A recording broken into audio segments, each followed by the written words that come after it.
Start. Hello everyone, welcome to our channel. My name is Roy. And I am Bruno. And today we will be talking about our experience in Fuerteventura, Canary Islands, Spain. So, sorry? No, that's fine. If you want to know a bit more about it before you go, or if you're planning on going and you're not quite sure, just keep on watching because we've got the best things for you. Welcome to our parallel universe.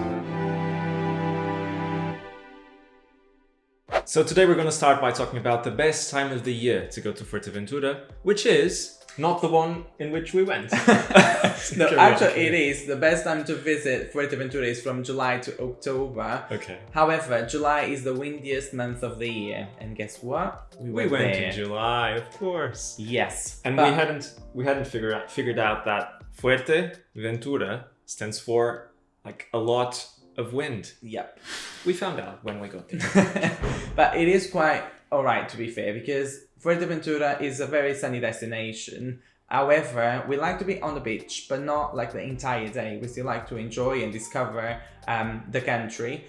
So we went to the beach in the morning and it was fine. There was not a lot of wind. And then in the afternoons, we got to explore the cities and the landscapes and, you know, all of that the country has to offer when it was more windy. Well, I wouldn't mind to be on the beach from 8 a.m. till 8 p.m., but that's another story. So yeah, if you are planning for a summer destination, we would advise you to look into July to October.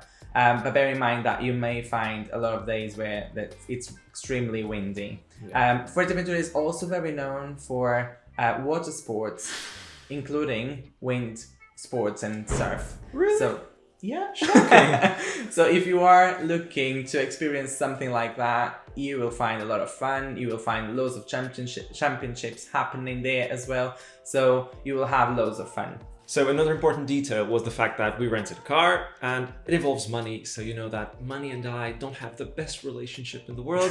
So I'm going to let Rui talk about it. Yeah, so basically we decided to rent a car. There's practically no public transportation on the island. So if you really want to explore and see different locations, you must rent a car. We rented our car with Gold Car and we paid £85 with full insurance, which it's nothing. Okay, it was just for 4 days, but it actually allowed us to travel around the island, see the most beautiful landscapes and beaches. And for that reason, we really think you should consider to rent a car as well. I was also thinking, was it dangerous to drive there? I can't think of any accident or any dangerous situation we went through. Not really, and to be fair, most of the trip we were driving pretty much alone. There were not many tourists on the island at that time. However, some of the roads are not the safest. And it's all about like mountains and rocks and landscapes. So you won't find highways as you do here in London, for example. So if you're used to that, it's not safe. But then on the other hand, you don't see many vehicles around. So yeah, and that should be fine. You just need to be careful with, you know, how fast you're driving, because most of the roads won't allow you to go that fast anyway. But it's quite good because you still have time, you know, to enjoy and take in your surroundings. So it kind of, you know, worked out well for us. Yeah. Also, if you're a fan of nudism, as we are, Oh yeah. you will love Fuerteventura because most of the island is okay with it. So most of the beaches are okay with it. You've got designated areas for that, but I'd say almost every beach allows nudism. So. And obviously you just need to be respectful of other people. Not everyone enjoys nudism. It's quite funny that in Fuerteventura there are some protections on the beaches where you can do nudism, you know, be a bit more, you have a bit more privacy as well. And it's like small, I wouldn't say, they're sort of rock formations done by someone, I assume. They don't look natural. And they sort of protect you like a windshield. So it's not a tent. You're not protected, but you're surrounded by rocks. So if you're laying down, no one can see you. So yeah, if you are, you know, respectful of your surroundings and other people, then you shouldn't have a problem. It's quite an open-minded place when it comes to nudism. Highly recommended.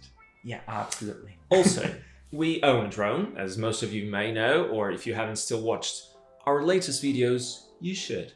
I'm gonna put them up here. And it is actually one of our best videos so far on YouTube, True. the one about Fuerteventura. So please go back and watch that one. You should, yeah. But as I was saying, you can take your drone with you. You don't have to pay any sort of license or any sort of, you don't need to get any sort of authorization for it. So you're completely free to take it with you and to bring it back. Because some countries, they've got restrictions for it, like Montenegro. Yeah, if you watch our video about Montenegro, you notice that we were not allowed to take our drone with us due to some regulations they have, and you need to apply for a permit and everything. In Fuerteventura, there's no such a thing, so you can just take your drone, enjoy yourself. Obviously, respect other people, respect the environment. So you shouldn't have a problem. If you own a drone, you should know the rules. You should have your own license, so you know the basics. Absolutely. And about volcanoes, Fuerteventura is a volcanic island, so even though there's no actual volcanic activity nowadays, you can still see a few of them, and you can go for a hike, and you can actually reach the top of the volcanoes and see the dome and everything. We were hoping we could fly our drones there, but again, Fuerteventura, we were too afraid. It was extremely windy. We could barely stand still, so we gave up, but we filmed a few things, but just with the camera. But it's worth the experience, definitely. And for us, it was so different from everything we have experienced so far. The hike up there is not that difficult. You will see younger people doing it as well, children included, people doing it on their flip-flops. We don't recommend it, but it is not that hard to climb to the top of one volcano. Yeah, but it's just safer if you wear comfortable footwear or proper footwear for that.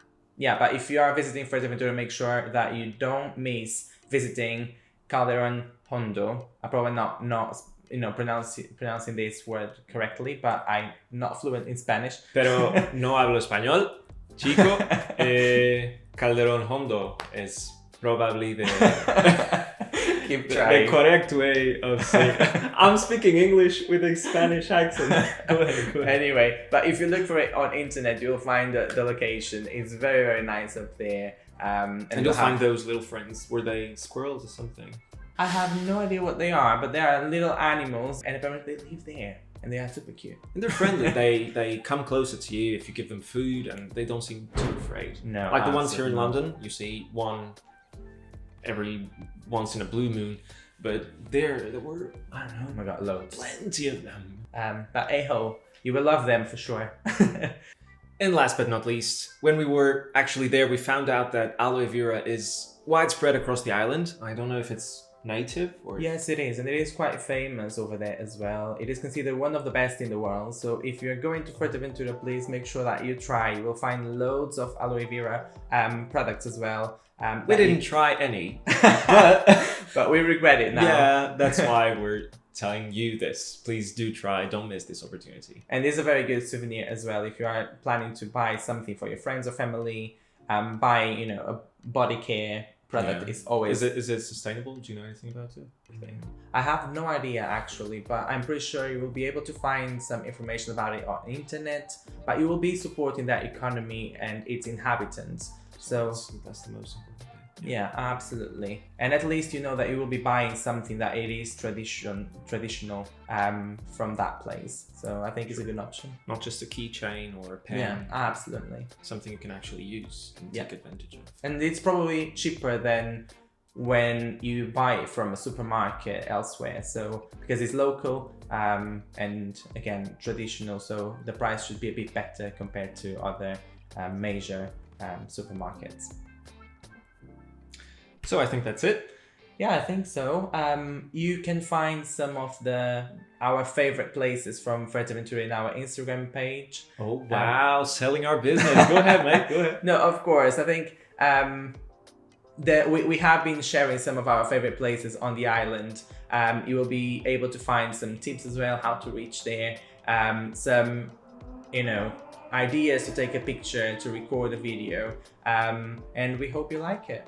Yeah, just make sure you follow us there at our_parallel_universe_. You subscribe to this channel, you press the like button, and please just leave a comment, because it's great to do this. We love it, but we need to know who's on that side. So if we're talking to you right now, you're going to lose like 2 seconds. Just let us know you're there. So thank you very much. Thank you for being on that side, and you started, so now you're going to finish it. Right, guys, so we will see you very shortly. We have more trips planned. It is always a pleasure to book new trips. We are hoping you find our content helpful and that you enjoy, going with you and following our adventures. There's more to come, so please just make sure that you keep on watching what's new on our channel. So we will see you very soon. Thank you so much and be kind. Adios.